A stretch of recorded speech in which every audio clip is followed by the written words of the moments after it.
Hello students.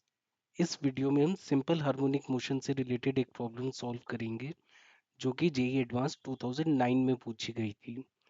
इधर दो spring series में लगाए हैं और उनके कॉम्बिनेशन के साथ एक मास m अटैच करा है। स्प्रिंग्स के स्प्रिंग कांस्टेंट है k1 और k2। तो अगर मास m का एम्पलीट्यूड a है तो पॉइंट p का एम्पलीट्यूड बताना है। इधर L1 और L2 स्प्रिंग 1 और स्प्रिंग 2 की नेचुरल लेंथ है। नेचुरल लेंथ का मतलब जब स्प्रिंग में कोई भी एक्सपेंशन या कॉन्ट्रैक्शन ना हो। जब मास m मूव करेगा तो दोनों स्प्रिंग्स या तो एक्सपेंड होंगे या फिर कॉन्ट्रैक्ट होंगे। डेल्टा 1 और डेल्टा 2 इन दोनों स्प्रिंग्स की एक्सपेंशन या कंप्रेशन है। मास m की डिस्प्लेसमेंट इन दोनों स्प्रिंग्स की एक्सपेंशन या कॉन्ट्रैक्शन का सम होगी, जबकि पॉइंट P की डिस्प्लेसमेंट स्प्रिंग 1 की एक्सपेंशन या कॉन्ट्रैक्शन के इक्वल होगी। जब ऐसे दो या ज़्यादा स्प्रिंग्स के कॉम्बिनेशंस होते हैं तब दो इंपॉर्टेंट एस्पेक्ट्स पर फोकस करना चाहिए, टेंशन और इलोंगेशन। क्या दोनों स्प्रिंग्स की टेंशन के बीच में कोई रिलेशन है या दोनों स्प्रिंग्स की इलोंगेशन में कोई रिलेशन है।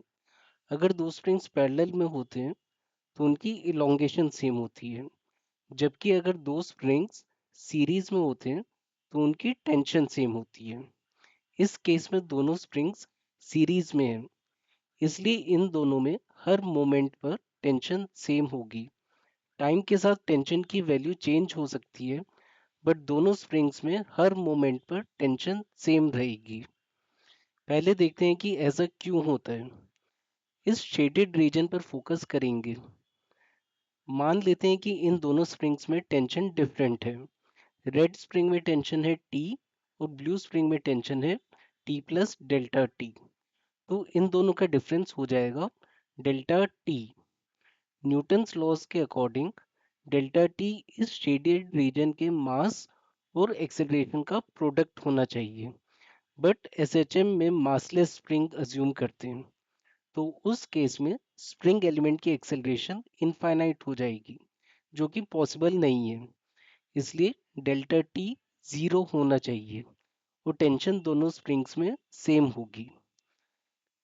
अब हम दोनों स्प्रिंग्स की इलोंगेशन देखते हैं। स्प्रिंग 1 की इलोंगेशन होगी delta 1 equal to T over K 1 और स्प्रिंग 2 की इलोंगेशन होगी delta 2 equal to T over K 2। और मास m की टोटल डेविएशन इन दोनों की इलोंगेशन का सम होगी। तो a equal to delta 1 plus delta 2 equal to T over K 1 plus T over K 2। T को बाहर लाते हैं और टी की जगह डेल्टा 1 के 1 लिख सकते हैं। अब के 1 कैंसिल हो जाएगा तो सॉल्व करके आएगा delta 1 equal to A times K 2 over K 1 plus के 2, जो कि ऑप्शन डी है। Thank you.